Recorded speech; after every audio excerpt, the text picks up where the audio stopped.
ভারতের সেমিফাইনালে যাওয়ার পথটা আর একটু সংকীর্ণ হয়ে গেল। এখন বড় ব্যবধানে 2 ম্যাচ জিতলেও হয়তো বাদ পড়ে যেতে হতে পারে ভারতকে।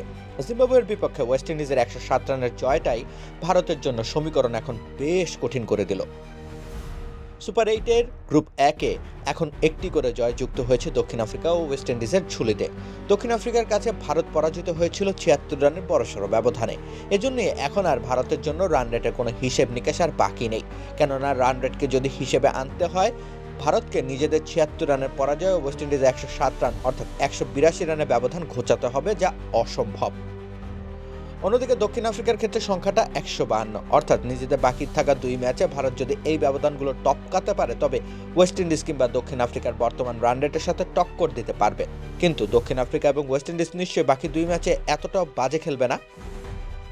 অতএব এখন স্রেফ একটাই পথ খোলা আছে ভারতের সামনে, আগামী 2 ম্যাচ প্রথমত জিততেই হবে।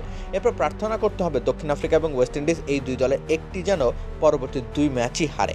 সেটা দক্ষিণ আফ্রিকার ক্ষেত্রে হয়তো সম্ভব নয়, কেননা তাদের একটি ম্যাচ রয়েছে জিম্বাবুয়ের বিপক্ষে।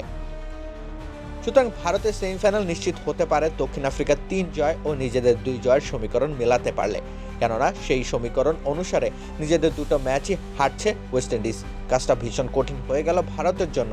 ওয়েস্ট ইন্ডিজের পাওয়ার হিটারে ঠাসা দলটার সাথে গুদাকেশমতি, আকিল হোসেনদের মতো স্পিনারদের সম্বলিত একাদশকে বাগে আনা ভীষণ কঠিন। তবে কি নিজেদের ঘরের মাঠের বিশ্বকাপের সেমিফাইনাল খেলা হবে না ভারতের? রাকিব হোসেন রুম্মান, খেলা 71।